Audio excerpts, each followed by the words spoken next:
믿음은 정답이 아닌 고백입니다 라는 제목으로 하나님 말씀을 나누고자 합니다.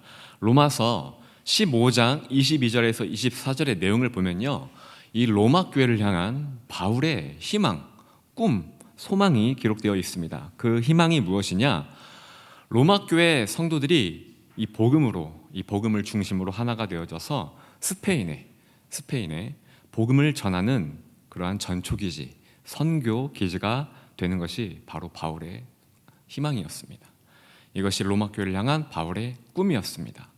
그러나 이 바울의 희망은 좀처럼 쉽게 진행되지가 않았습니다. 이유가 무엇이냐? 로마 교회는 유대인들을 중심으로 처음에 교회가 세워졌는데 시간이 흘러서 로마의 이방인들도 그리스도인이 되었습니다. 그런데 여기서 사건이 하나 터지게 되는데 로마 황제 이 글라우디오가 그리스도인에 대한 분쟁 때문에 유대인들을 로마에서 보다 추방시키는 사건이 일어나게 돼요. 유대인들만. 이 추방령 때문에 이방인 교인들은 유대인들 없이 수년 동안 아주 자유롭게 자유분방하게 신앙생활을 했다는 그러한 신학자들의 그런 추측이 있습니다. 그리고 수년이 지난 뒤 유대인들은 서서히 다시 로마 교회로 되돌아오게 됩니다. 근데 문제는 여기서부터 시작되는 거예요. 율법을 지키는 유대인 교인과 그리고 율법의 제한에 얽매이지 않고 사는 이방인 교인 사이에 긴장이 맴돌았다는 겁니다. 이 긴장감은 결국 극에 달했고 결국 심한 분쟁까지 이어졌다는 것이죠. 바울은 자신이 전파한 복음 안에서 이들이 하나가 되고 그들을 분열시키는 문제들에 대해 하나님이 어떻게 말씀하시는지를 이해하도록 기록한 서신서가 있는데 그게 바로 로마서라는 것이죠. 이해하시겠죠?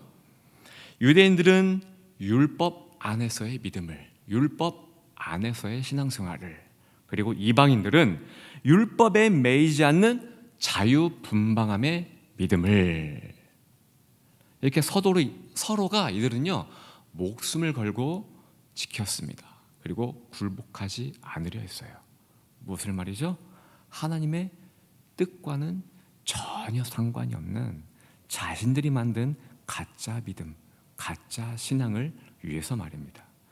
이들의 갈등이 무엇인지를 정확히 파악한 이 사도 바울은요 하나님의 뜻을 전하기 시작합니다. 그 내용이 바로 오늘 우리가 읽은 본문 말씀이에요. 에서와 야곱이 어미의 자궁에 있을 때 그들이 선이나 악을 행하지도 못할 뿐더러 알지도 못하지 않느냐.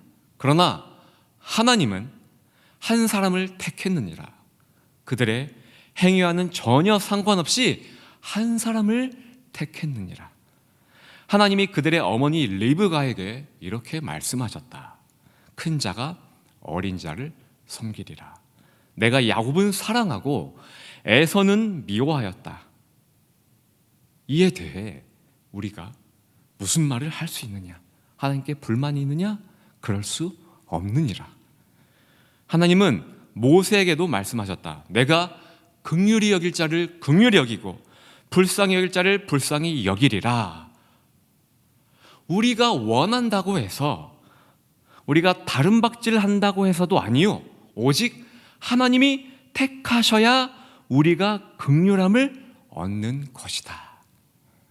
성경이 바로에게 이르시되 내가 이 일을 위하여 너를 세웠으니 곧 너로 말미암아 내 능력을 보이고 내 이름이 온 땅에 전파되게 하려 함이라. 바로의 마음을 완악하게 하심으로 전능하신 하나님의 10가지의 재앙을 우리가 알 수 있었고, 하나님의 전능함을 우리가 알 수 있었고, 또 바로의 마음을 완악하게 하심으로 출애굽이라는 엄청난 이스라엘의 구원의 역사, 구원의 스토리가 나오게 된 거라는 거죠. 로마서 9장의 말씀은 우리에게요 상당한 호기심과 또 궁금증을 갖게 하는 내용입니다. 또한 비신자들에게 있어서, 불신자들에게 있어서는요 이 내용은 그야말로 어쩌면 분노를 내게 할 수도 있는 말씀이기도 해요. 아니, 신자들에게도, 우리에게 있어서도 이 말씀은 분노를 내게 하는 말씀일 수도 있다는 거죠. 꽤 큰 논란이 될 만한 이 말씀을 바울은 왜 기록했을까요? 자칫 하나님을 괴물로 만들 수도 있는 이 말씀을 바울은 왜 기록했을까요? 복음 증거에 어쩌면 방해가 될 만한 이 말씀을 바울은 왜 기록했을까요? 우리는 이 질문에 궁금증을 해결하기 전에 먼저 이것을 알아야 합니다. 성도 여러분, 바울이 어떻게 구원을 얻었습니까? 어떻게? 바울이 스데반을 죽이고 나서 죄책감을 느껴 기도원에 들어갔을까요? 아니죠. 금식하고 통곡하며 회개했을까요? 아니죠. 스데반이 죽기 직전에 본 예수님, 바울이 그 예수님을 본인도 만나고 싶어서 간절히 기도하며 매달렸을까요? 그래서 사울이 회심하여 바울이 된 걸까요? 그래서 하나님께 붙들려 크게 쓰임받은 복음의 사도가 된 걸까요? 바울은 단 한 번도 예수님을 찾지 않았습니다. 그는 구원에 관심도 없었어요. 예수님에게 관심 없었습니다. 오히려 예수님은 본인의 신앙에 장애가 되는 존재였다는 겁니다. 예수님을 저주하는 자입니다. 핍박하는 자예요.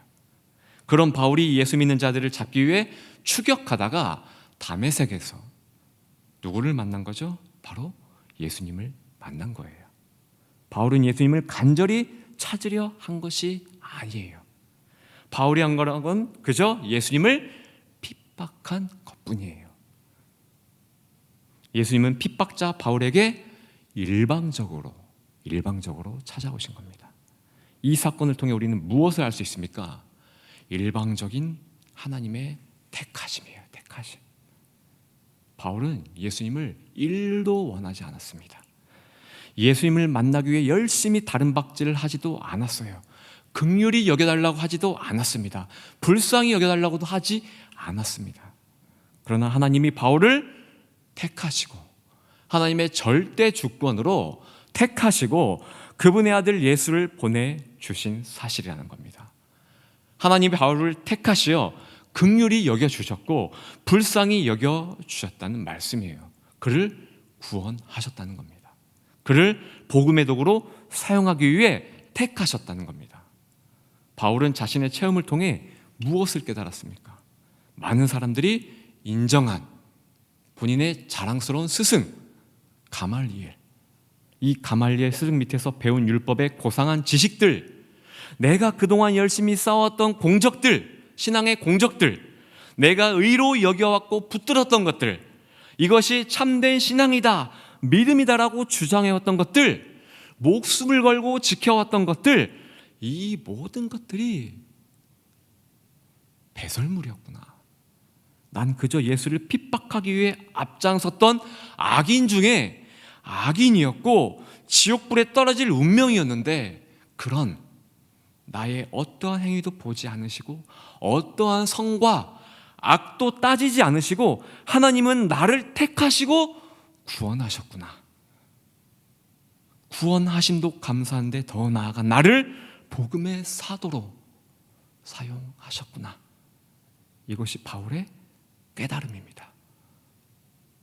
로마서는 복음의 정수라고도 불려지죠.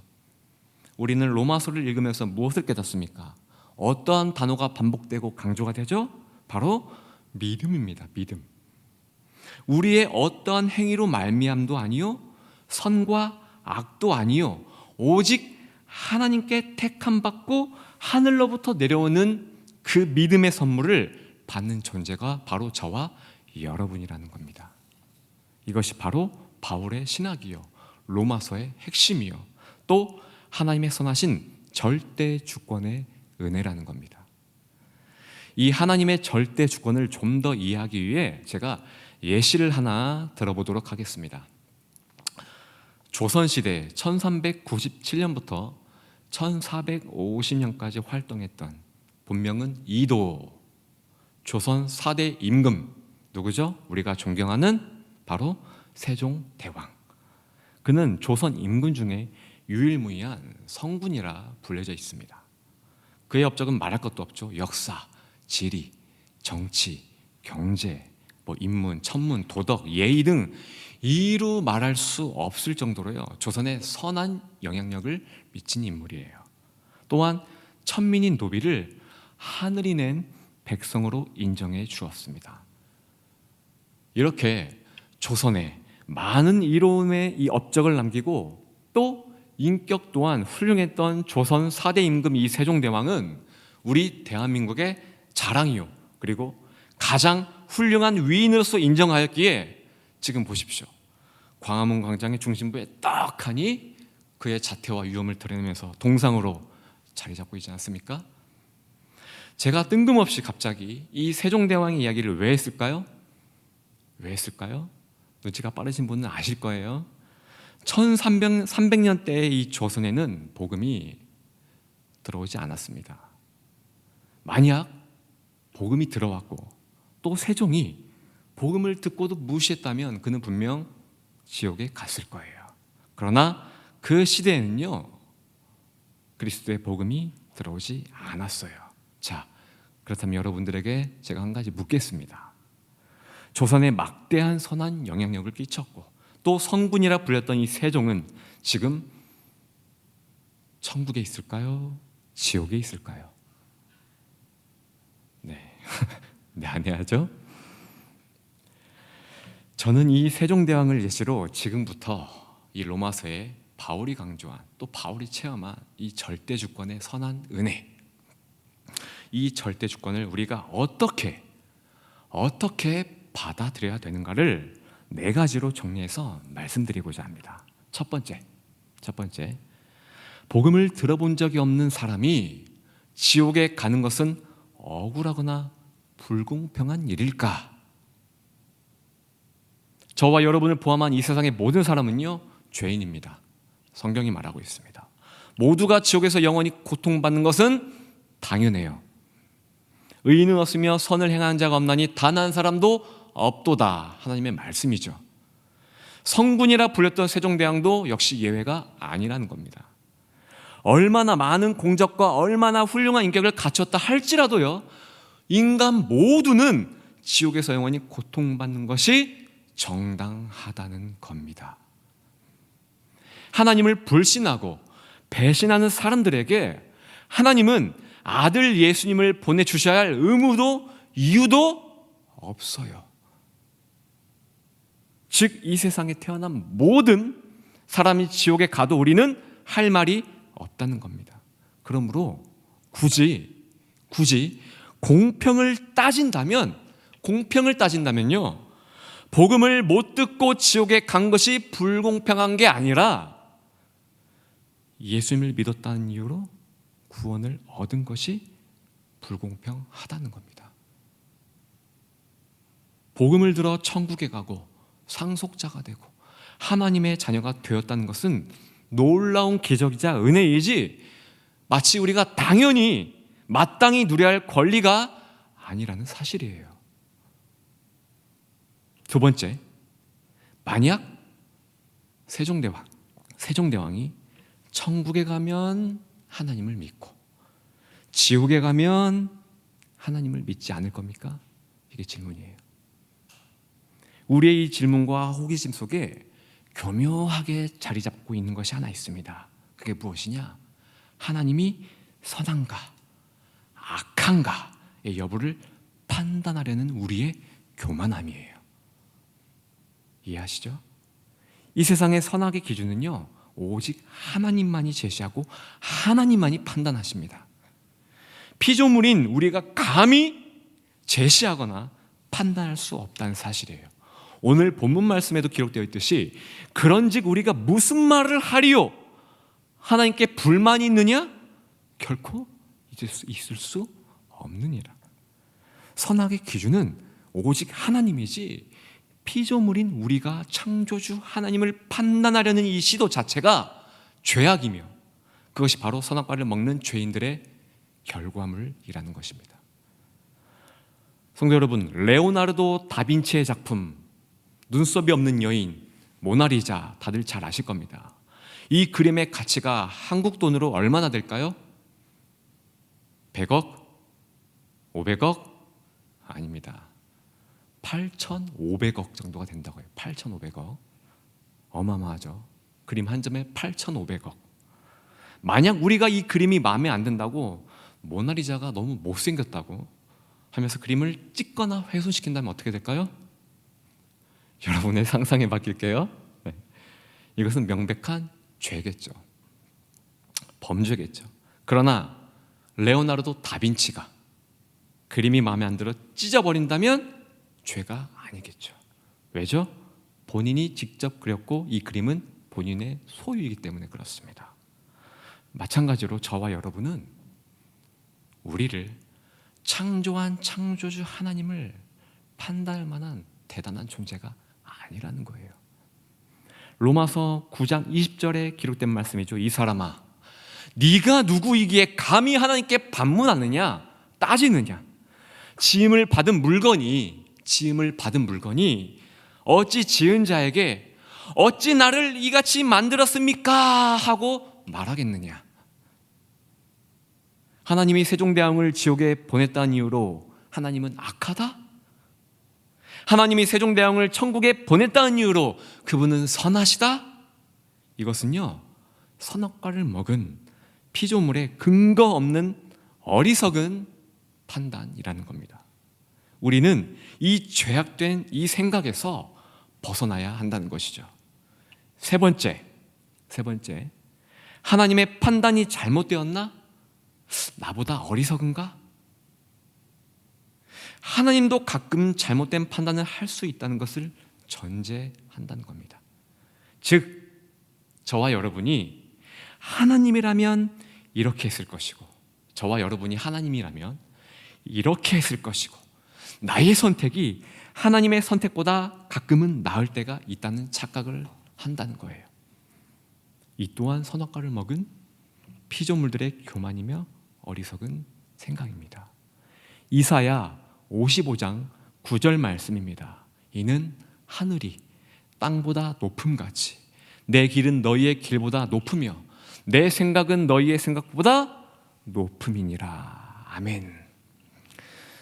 저는요, 하나님께서 세종대왕을 천국에 보내셨는지 또는 지옥에 보내셨는지 알지 못합니다. 모릅니다. 그러나 여러분에게 분명히 말씀드리고 싶은 것은 하나님께서 어떠한 선택을 하셨더라도 그게 가장 공정하며 가장 현명한 선택이라는 거예요. 왜냐? 하나님의 판단과 생각은 우리보다 높기 때문입니다. 또한 이 문제를 어떻게 처리하셨던 간에 그것은 하나님의 절대 주권이라는 사실이에요. 하나님은 분명히 그것을 가장 공정하고 공의롭게 정의롭게 처리하셨을 겁니다. 이것을 인정하고 받아들이는 것이 바로 믿음이에요. 자, 마지막으로 네 번째, 하나님이 어떻게 처리하셨는지 우리가 알아야 하나, 이건데, 선악과를 먹은 피조물인 저와 여러분이 우리가 하나님처럼 전지전능해야 한다고 가끔 생각을 해요. 모든 걸 알아야 합니다. 그리고 모든 걸 해야 한다고 생각해요. 이것이 충족되지가 않으면 우리는 충족될 때까지 끊임없이 노력하고 움직인다는 겁니다. 예수님을 들어본 적도 없는 사람들이 천국에 갔는지 지옥에 갔는지 이에 대한 명확한 내용이 성경에는 왜 없을까요? 이유는 간단해요. 우리가 알아야 할 필요가 전혀 없기 때문이에요. 간단하죠? 이것은 우리의 구원과 관계가 없기 때문입니다. 요한계시록을 보면요, 7 봉인, 또 7 나팔, 그리고 7 재앙이라는 내용이 나옵니다. 많이 들어보셨죠? 우리는 이것이 무슨 내용이고, 지금 여러분들이 까먹으셨더라도 우리는 이것이 무슨 내용이고 무엇을 뜻하는지 읽어서 알아요. 그리고 설교 말씀을 통해서 우리는 들어서 잘 알고 있습니다.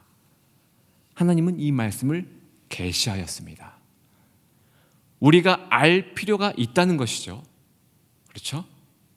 그래서 우리는 이 말씀을 잘 알고 있다는 겁니다. 자, 그럼 묻겠습니다. 일곱 우레는 무엇이죠? 일곱 우레. 처음 들어봅니까? 계시록 말씀 좀 읽으세요. 우레가 번개죠, 번개. 일곱 우레가 무엇인지 안다거나 혹시 설명할 분이 있다면 당장 일어나서 나가세요. 이단입니다. 이단이에요.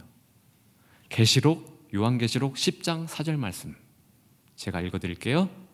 일곱 우레가 말을 할 때에 내가 요한이 내가 기록하려고 곧 들으니 하늘에서 소리가 나서 말하기를 일곱 우레가 말한 것을 임봉하고 기록하지 말라. 틱 펜을 내려놨어요. 하나님은요, 일곱 우레가 한 말을 요한에게 기록하지 말라 하였습니다. 봉인하라 하였습니다. 즉 이 말이 무엇인지 계시하지 않아서 우리는 이 말씀이 무엇인지 모른다는 거예요. 하나님은 우리가 이 말씀은 알 필요가 없고 알아서는 안 되기 때문에 계시하지 않았다는 겁니다. 우리에게 계시한 것만을 묵상하고 하나님의 절대 주권을 인정하면서 찬양하는 것이 바로 성도의 삶이라는 것이죠. 이것이 피조물인 우리가 해야 하는 일입니다. 지금까지 드린 말씀을 정리하여 결론을 내리겠습니다. 하나님께서 이 세상의 일에 어떤 결정을 내리셨더라도 그 결정이 최고의 선택이며 가장 공의로운 결정인 것을 믿으시기 바랍니다. 창조주 하나님께서 무엇을 판단하시고 무엇을 선택하든 피조물인 우리는요, 그분을 믿고 신뢰하는 것이 마땅하다는 말씀이에요. 우리는 어렸을 때부터 주의식 교육을 받고 성장해 왔어요. 주의식 교육. 또한 어떠한 문제가 제시가 되면 반드시 정답을 내야 하는 그러한 교육을 받고 우리는 성장해 왔습니다. 그렇다 보니 사회에서 일어나는 난해한 이슈들을 바라보며 그 일의 원인이 무엇인지, 정답이 무엇인지를 풀지 못하면 우리는 어떻게 하죠? 하나님은 뭐 하시나? 하나님을 원망하거나 또는 무능하다거나 또는 악하다고 하는 거예요. 왜? 정답을 풀지 못하니까. 원인이 무엇인지를 우리가 알 수 없으니까. 우리는요, 문제가 있으면 반드시 답을 얻어내야 하는 그런 습성을 가지고 있기 때문이에요. 믿음의 삶은요, 정답을 찾아내는 삶이 아닙니다. 우리는 하나님 앞에서 정답을 구하는 존재가 아니라는 거예요. 올바른 신앙의 길, 믿음의 삶이란 하나님 앞에서 고백하는 삶인 것을 믿으시기 바랍니다. 욥은 알 수 없는 고난을 당했죠. 엘리바스, 빌닷, 소발이 찾아옵니다. 그들은 욥에게 이 고난의 원인이 무엇인지 풀어서 설명을 해줘요. 그리고 그 고난에서, 욥이 당한 그 고난에서 벗어나는 방법, 정답, 그 정답이 무엇인지를 제시합니다. 욥은 그들의 정답을 받아들이지 않았어요. 욥 또한 자신이 당한 이 고난의 원인, 이 고난에서 벗어나는 정답이 무엇인지를 파헤치면서 친구들과 다투기 시작합니다. 이들은 정답을 찾아내기는커녕 오히려 점점 싸움이 커져만 갑니다. 그리고 드디어 38장에서 욥기서 38장에서 하나님이 등장합니다. 욥은 기대했을 거예요. 친구들과 다투면서 그토록 찾으려 했던 정답을 이제 들을 수 있게 되었으니 말입니다. 그러나 하나님의 답변은 어떠했죠? 욥의 고난에 대해 전혀 언급하지 않습니다. 욥이 왜 고난을 당했는지, 그 고난에서 벗어나는 정답이 무엇인지를 하나님은 전혀 언급하지 않았습니다. 하나님의 첫 질문은 이겁니다. 내가 땅에 기초를 놓을 때에 네가 어디 있었니? 네가 깨달아 알았거든 말할지니라. 창조주 하나님께서 창조에 연관된 자연과 동물에 대해서만 언급을 하셨다는 겁니다. 욥이 바랬던 답변들이 아니겠죠. 또한 욥이 감히 답할 수 없는 질문들만 하나님이 계속해서 물으셨다는 거예요. 하나님의 모든 말씀을 들은 욥이 이제 입을 엽니다. 이렇게 고백합니다. 내가 죽게 대하여 귀로 듣기만 하였사오나 이제는 눈으로 주를 배움나이다. 그러므로 내가 스스로 거두어 드리고 내게 당한 고난의 원인이 무엇인지, 그토록 찾아 헤맸던 정답이 무엇인지를 이제 그 행위를 거두어 드리고 하나님을 대면하였으니 제가 하나님을 향하여 악하다 악하다 선하다 선하다 엘리바스 빌다 소발과 함께 나누었던 하나님을 판단했던 그 모든 죄악들 티끌과 그 죄 가운데서 이제 내가 회개하나이다.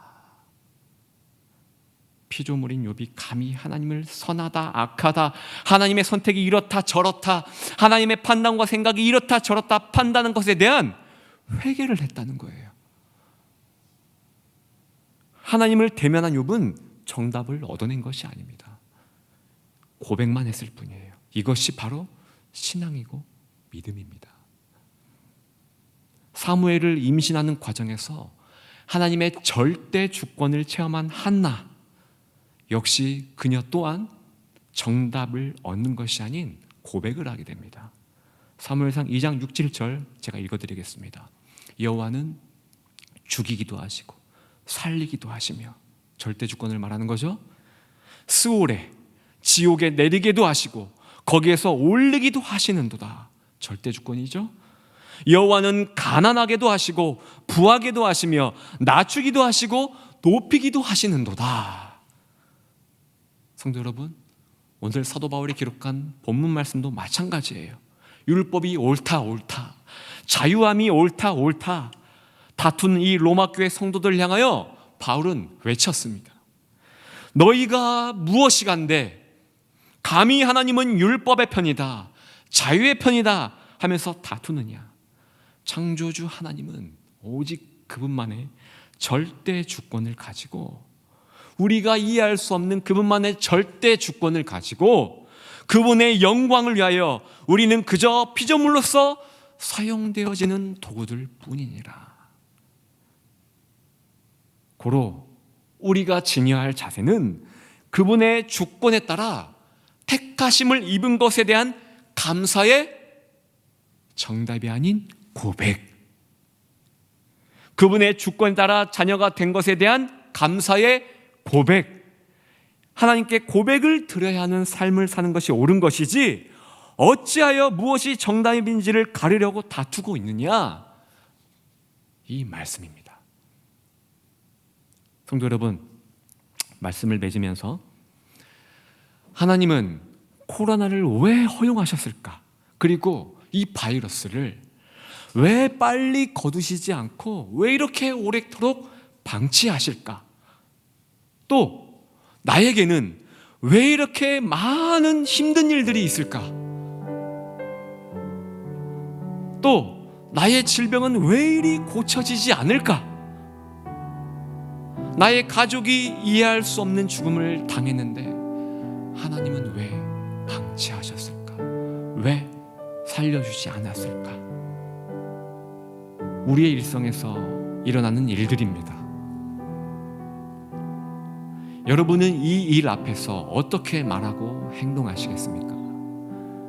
이런 일들이 우리가 알 수 없는 하나님의 절대 주권 하에 속한 것이라면 여러분은 그 하나님을 어떻게 바라보겠습니까?